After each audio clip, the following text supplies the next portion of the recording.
Guys, welcome po muli sa ating YouTube channel. So dito guys, meron tayong re-referent na DeWalt welding machine. Bali ano siya, tapatan lang ng pan kasi yung pan niya is nabasag na.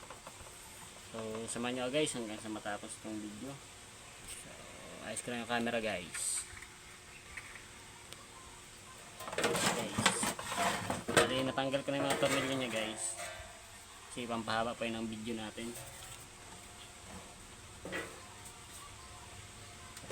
So ito yung pan niya guys, nabasag kasi yung isang ilis eh.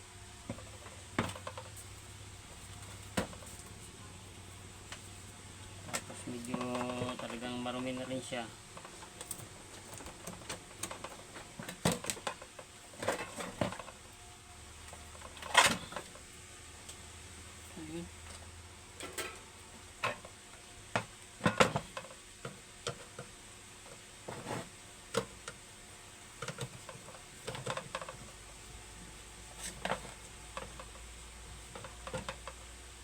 Habang tinatanggal ko guys yung tornilyo ng pan, i-promote yung aking channel. Kung bago ka pa lang sa aking YouTube channel, huwag mo kalimutang mag-subscribe.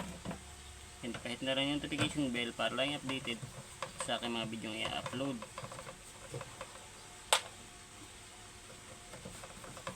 Pa-like and share na rin mga idol. So, sana pwede natin siyang ilusot dito. Ito hindi pwede guys, talagang babaklasin natin lahat.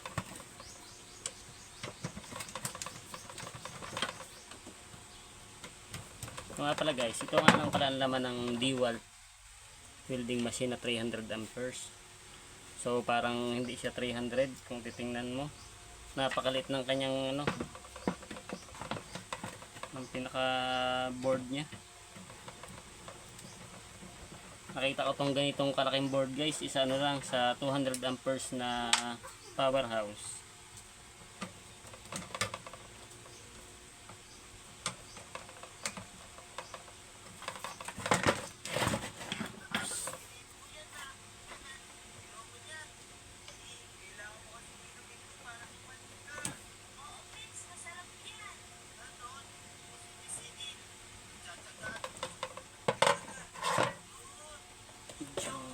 Siyang baklasin guys, gawa na nakadouble na.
So ito guys yung pan na bali yung isa niyang ano, yung isa niyang pala. So papalitan natin siya nito guys, kaso parang Hindi mas malaki yata. Hindi naman.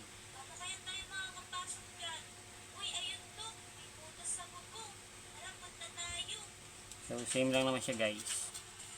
Ipapalit natin.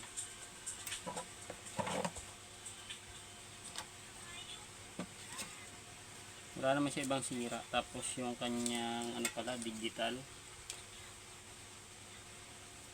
So wala akong pamalit yan guys.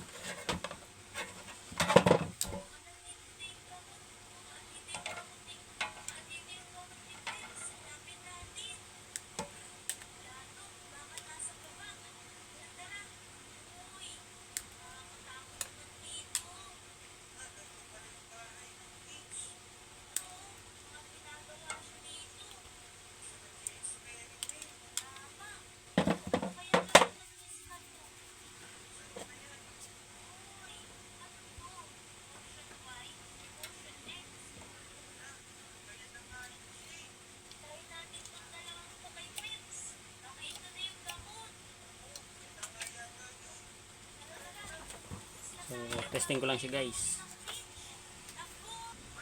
So parang sarap guys yung aking pamalit na blower.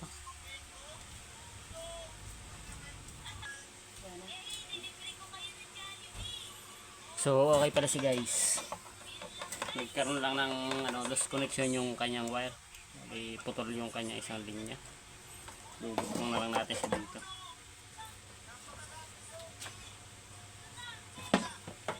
Ito naman guys is okay pa. Kaso yung kanyang ano nga lang, kanyang LC.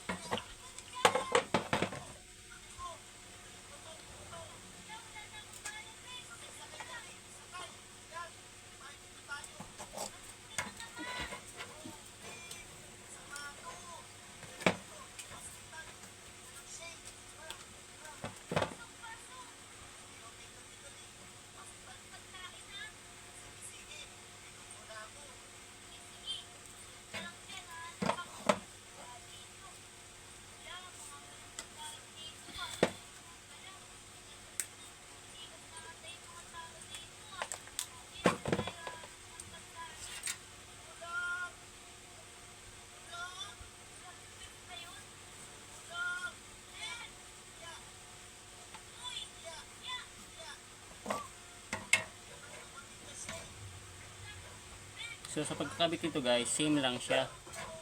Bali positive negative din lang. Hindi ka naman mahirapan kasi naka color coding na siya.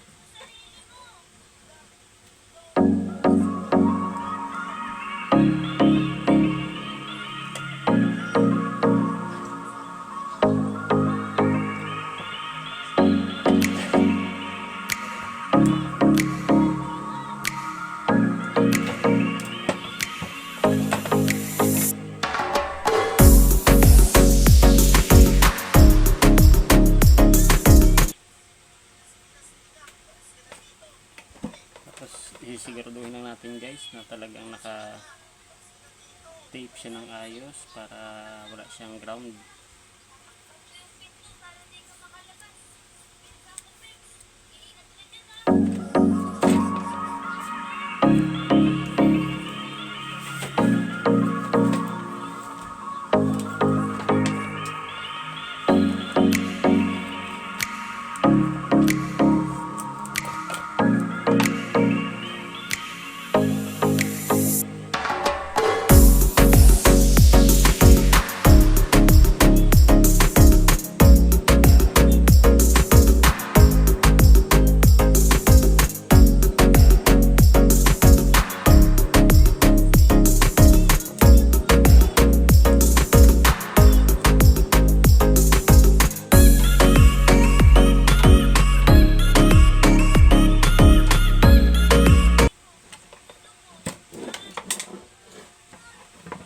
Paglagay naman niya guys, ito is dito nakaharap sa labas para yung buga ng hangin niya is papunta dito sa kanyang mga MOSFET.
kanyang tornilyo, and then titesting natin kung okay yung blower.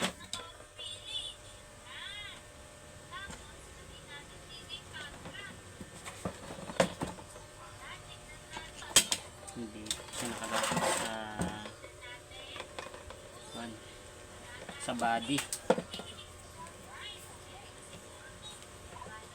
So ito guys, titesting natin siya. Okay ba yung blower? So yun guys, okay siya. Kasi yung isa guys, pag umaandar siya na vibrate na to, gawa ng hindi na pantay yung ikot ng kanyang ano. So okay naman na siya guys. Ito po yung problema niya sa kanyang digital indicator. So wala akong pamalit dito guys, kaya kapa-kapa na lang sa amperahe. So yun lang guys, at maraming salamat sa inyong panonood. So huwag niyo pong kalimutan mag-subscribe and hit the notification bell para lang updated sa akin pa mga video i-upload. So yun lang po muna guys, at maraming salamat.